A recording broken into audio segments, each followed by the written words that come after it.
Harry Potter est un orphelin recueilli par la sœur de sa mère. Un jour, il apprend que c'est un sorcier et se rend à Poudlard, une école de magie. Il apprend en route qu'il est célèbre et Hagrid lui explique que ses parents ont été tués par Voldemort et qu'Harry est le seul survivant. Arrivé à l'école, Harry se lie d'amitié avec Ron et après l'attaque d'un troll, Hermione devient leur amie. On se rend compte à ce moment-là que Ron a une vision très étrange de l'amitié. C'est gentil de ta part de nous sortir de ce pétrin. Excuse-moi, mais on lui a sauvé la vie. Excuse-moi, mais on n'aurait pas eu à lui sauver la vie si tu ne l'avais pas insulté. C'est ça l'amitié. Après des recherches et une suite de logique, les trois jeunes amis se rendent compte qu'un certain Nicolas Flamel a créé la pierre philosophale. Elle permet de transformer n'importe quel métal en or et de fabriquer l'élixir de longue vie, un breuvage magique qui prolonge l'existence de celui qui le boit. Pensant que quelqu'un veut s'emparer de la pierre, nos trois jeunes héros se lancent dans une sorte de donjon où ils devront passer devant un chien à trois têtes, traverser le filet du diable, ouvrir une porte, faire une partie d'échecs version sorcier géante pour se retrouver devant Professeur Quirrell qui se trouve être lié à Voldemort.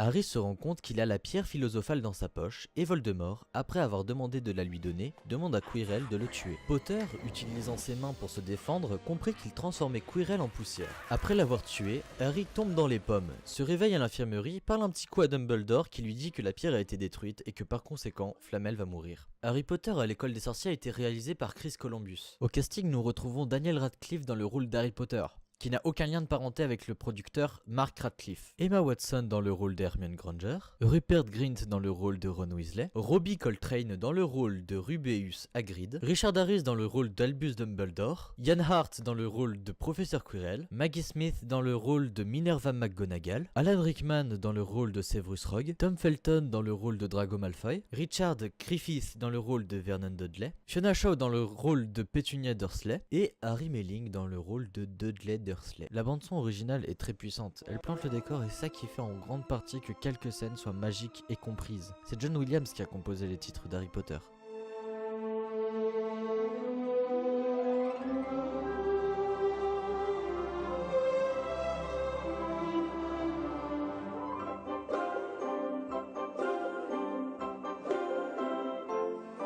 Le film est sorti en 2.40. Dans ce film, j'ai ressenti une ambiance enfantine, d'aventure. Et Harry est tout le temps étonné, ce qui est normal. Pour moi, ce film est un chef-d'œuvre. Chaque plan sert à quelque chose. En ayant vu la saga en entier, nous avons une perception bien différente. Nous comprenons pourquoi les Dursley sont si détestables. Ron, regarde ton fils. Je n'en reviens pas dans une semaine. Il va entrer à Smeltings. Cafcat Smeltonia. C'est le plus beau jour de ma vie. Moi aussi, je vais devoir porter ça. Quoi? Toi? Aller à Smeltings?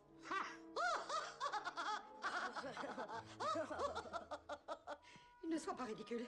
Voyons, ta place est à l'école communale. Toi, et voilà ce que tu porteras quand j'aurai fini de le teindre. Mais c'est le vieil uniforme de Dudley. On va penser que je porte des morceaux de peau d'éléphant. Ce sera bien suffisant pour toi. Va chercher le courrier. Allez! Au-delà du fait qu'ils aient peur qu'ils soient un sorcier, Harry est aussi un Horcrux. Et il agit donc sur les émotions des personnes autour de lui. De plus, Vernon et Pétunia ne veulent pas qu'Harry parte, ils se le sont appropriés, comme une personne détenant un Horcrux. Nous pouvons le voir lorsqu'Harry reçoit tellement de lettres que Vernon décide de déménager sur une île. Ils auraient pu le laisser partir dans cette école et il n'en aurait plus entendu parler. Mais non, il préfère s'acharner.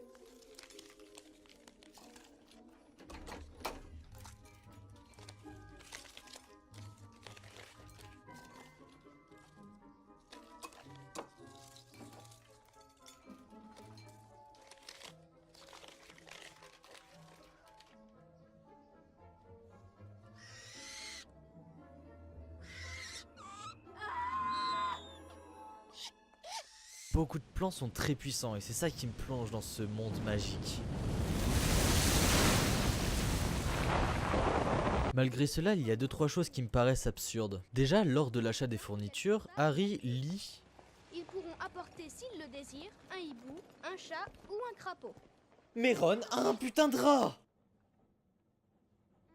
Mais au-delà de ce détail, les cours ne sont pas sécurisés. Vous n'allez pas me dire que ce n'est pas super dangereux? En plus, on nous fait voir un accident. Mais non, c'est pas grave, ça fait 50 ans qu'on n'a pas eu de mort. Attendons le prochain. Et le dernier, c'est juste une incompréhension de ma part. Voldemort boit du sang de licorne pour survivre alors qu'il a 7 putains d'Horcrux. Alors, à la fin du film, on nous apprend que c'est pour avoir des forces, mais dans ce cas-là, à quoi ça sert d'avoir des Horcruxes si au final, on peut quand même mourir? Je pense simplement que lorsque Madame Rowling a écrit son premier livre, elle n'avait pas encore pensé que notre Voldy était immortel. Si jamais vous avez une réponse concrète ou même une hypothèse, n'hésitez pas à me le dire en commentaire.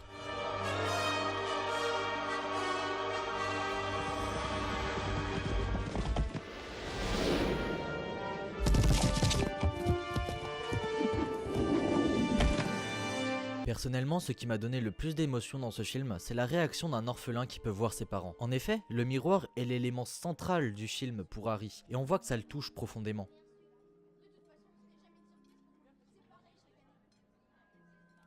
Ron, ton pull te plaît?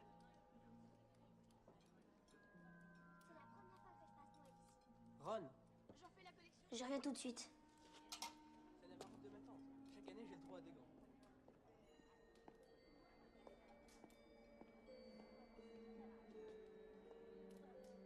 Tu veux jouer aux échecs? Non. On pourrait aller chez Hagrid. Non. Harry, je sais ce que tu penses. Arrête. Je suis sûre qu'il y a un truc pas net avec ce miroir.